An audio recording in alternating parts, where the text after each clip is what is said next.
Hello வணக்கம். நம்ம இன்றைக்கி மாம்பழ கேசரி கொஞ்சம் தேங்காய் பால் போட்டு கொஞ்சம் வித்தியாசமான டேஸ்ட்டில் நம்ம இன்றைக்கி செய்ய போகிறோம்.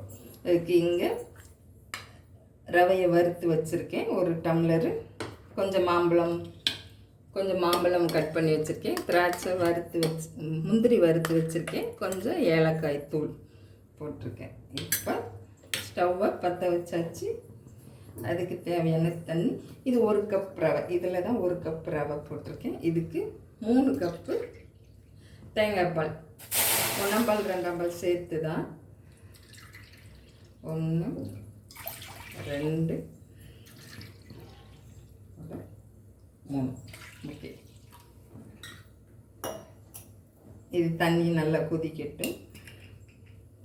இதுக்கு தேவையானது கொஞ்சம் கலருக்காக வேண்டி குங்குமப்பூ போட்டிருக்கோம். ஸ்டவ் நல்லா ஃபுல்லாக வரட்டும், கொதிக்கட்டும்.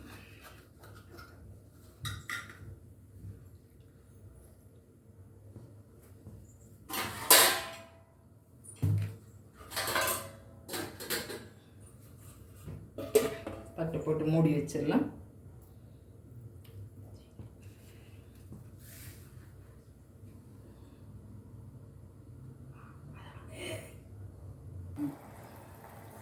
இப்போ தேங்காய் பால் நல்லா கொதிச்சு வந்துருச்சு. நம்ம ரவையை போட்டுடலாம். கொஞ்சம் கொஞ்சமாக போட்டு கிண்டிக்கிட்டே இருக்கணும்.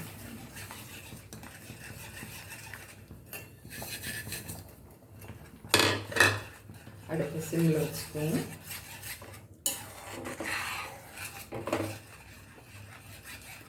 இந்த நேரத்தில் நம்ம ஏலக்காய் கொஞ்சம்,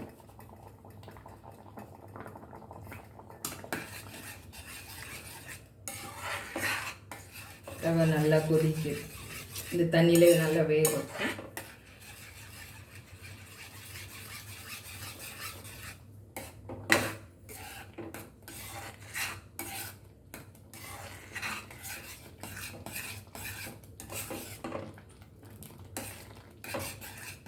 நல்லா வந்தோடனே நம்ம ரவை எவ்வளோ 1 கப்பு எடுத்தோமோ அதே கப்பில் சர்க்கரை போட்டுக்கலாம்.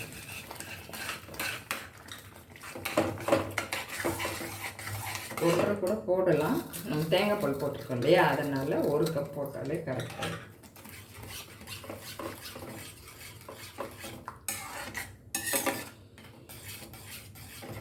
இப்போ நம்ம கட் பண்ணி வச்சல மாம்பழம் அதை போட்டு அதையும் அதோட சேர்த்துக்கலாம். அது முந்திரி பருப்பு போட்டு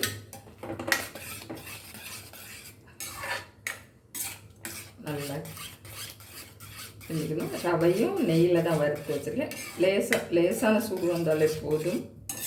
அப்போ தான் ரவை கேசரி நல்லா வளவளன்னு நல்லா இருக்கும். இந்த ஸ்டேஜில் நெய் கொஞ்சம் போட்டுக்கலாம்.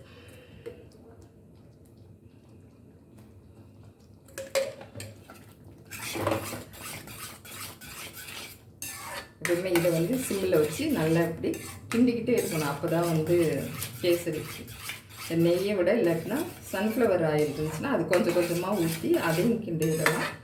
அப்போ இன்னும் நம்மளுக்கு கல்யாண வீட்டில் எல்லாம் வைப்பாங்கல்ல, வாழை இலையில் வச்சா வளவலன்னு போகும், அது மாதிரி. நான் இன்றைக்கி கொஞ்சமாக செய்கிறதுனால நெய் போட்டு செய்கிறேன். நெய் போதும், ஏன்னா தேங்காய் பால் போட்டுருக்கோம் இல்லையா, அதனால் நெய் போதும்.